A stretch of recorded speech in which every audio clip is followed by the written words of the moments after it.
making, yes, this Christian God has worked for them, so it's appropriate to make a sacrifice to the Christian God.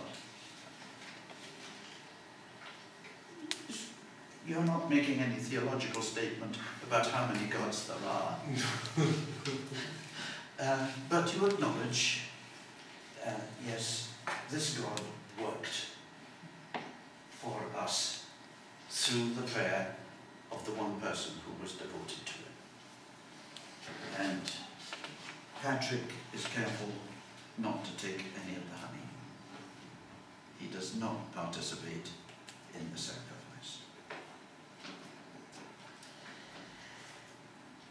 Then a very strange verse. What do you make of this? That same night, after the deliverance from hunger and the demonstration of God's power to the pagan crew, Satan assailed me violently, a thing I shall remember as long as I shall be in the body. A satanic attack.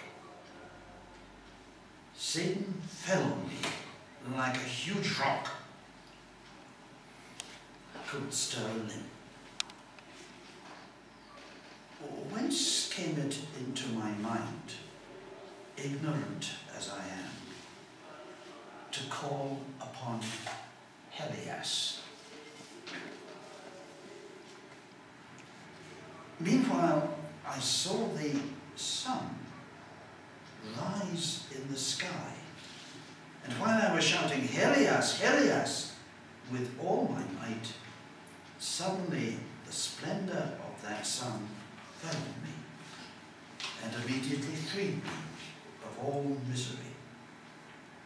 And I believe that I was sustained by Christ my Lord, and that his Spirit was even then crying out in my behalf. And I hope it will be so on the day of my tribulation, as it's written in the Gospel, on that day, as the Lord declares, it's not you that speak, but the Spirit of your Father that speaks in you. What do you make of this passage?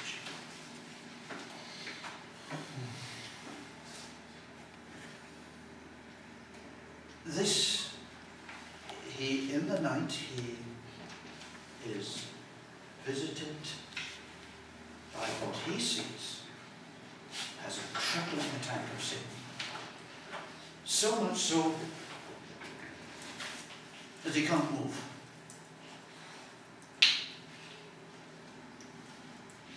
I don't see any of that in Justin Martin. St. Anthony of the desert, the father of the desert, the desert fathers. Yes. He wrestled. They do. They do. They do. These are African villagers. Yeah. Mm. This is Nile Valley Christianity. And when Anthony goes to the desert, he's not, as the Western commentators on spirituality say, escaping. He's going to the devil's own territory, because this, in the desert, is where the demons are.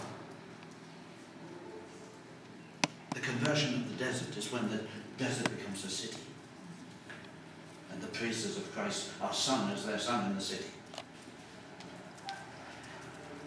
No, I think this is just proving the point. In the Nile Valley, in the early church, you've got the same phenomenon.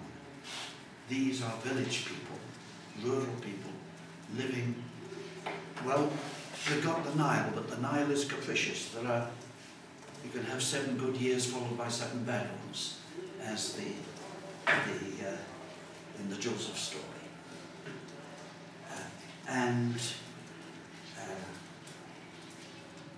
People live with contingency.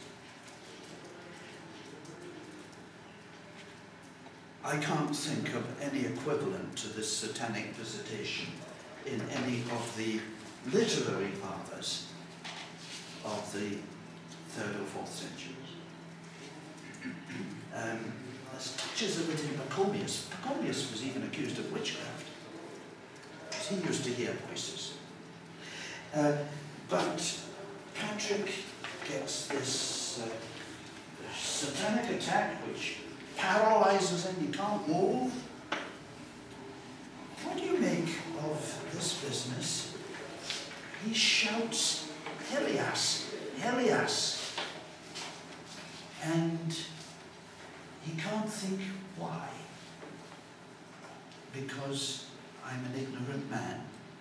How did I know that that was the right word to call? What do you make of Helias? Some spiritual power. Sorry? Some spiritual power. Yes, what's the word mean? Met the word anywhere else? Or anything like it? A deity? Helios is the Egyptian god of the Sorry? sun or something.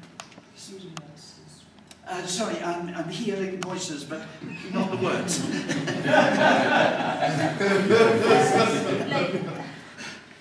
an Egyptian, I think it's Helios, Helios. Egyptian Yes, god yes, of the yes. sun. Johannes pointing out, Helios is the Greek word for sun. Greek, which Patrick didn't know. Patrick is Celtic speaking. He writes Latin, but not very well. It's not the Latin word for sun. It is the Latin word for something else. At least it occurs in the Latin Bible as something else. Elias is the name of Elijah. The Latin form of the name of Elijah. And so, when the Lord on the cross calls Eli, Eloi, lama sabachthani, people think he's calling on Elijah. And the Latin Bible has that as Helias. Of course, you can see that Patrick knows his Latin Bible backwards. So he does know the word Helias, but you see that the sun rises. As he calls out Helios, Helias, he sees the sun rising and the satanic attack is over.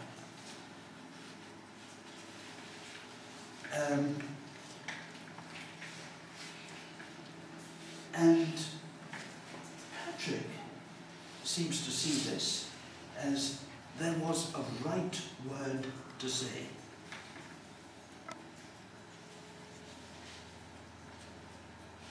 I didn't know the word Helios. He puts it, of course, in the Latin form that he does know it, the Latin name of Elijah. But the word has got something to do with sun. How did I know? The reason, he says, I believe that I was sustained by Christ my Lord, and his Spirit was even then crying out in me. I was given the word by inspiration of God. And he says, I pray that will always be the way. Remember the Lord's word about, don't worry about what you have to say when you're put on trial. Tribulation, trial. The Lord is probably referring to an actual trial before the magistrate.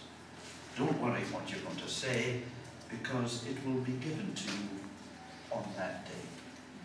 God's Spirit speaks in you on that day. And that's what, in this time of particular satanic trial, Patrick finds.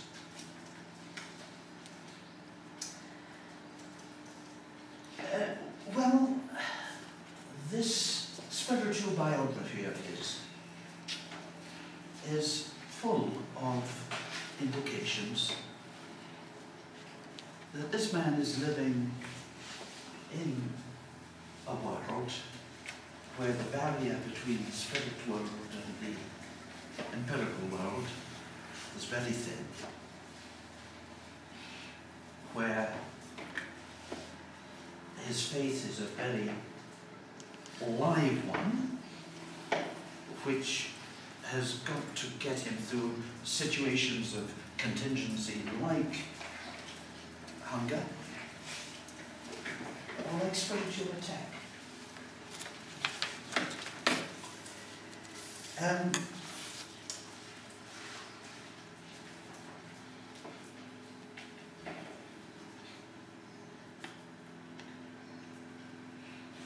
Well, there are many other stories. He falls into captivity again. On the first night, I heard a divine message saying, 2 months with you, will you be with them? And so it came to pass. 60 nights afterwards, I was free.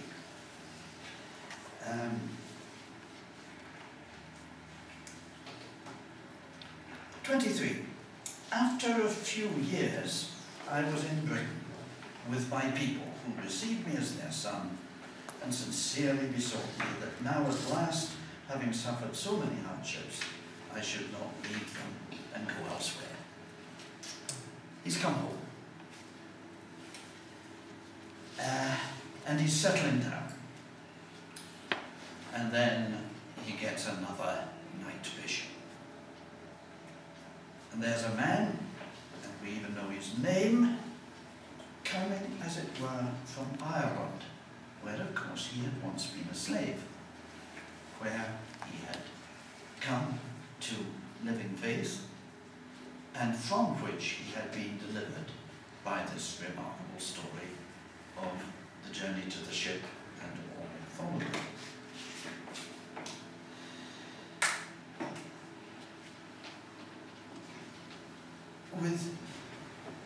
And this man is coming with countless letters from Ireland. And he gave me one of them, and I read the opening words, "The voice of the Irish."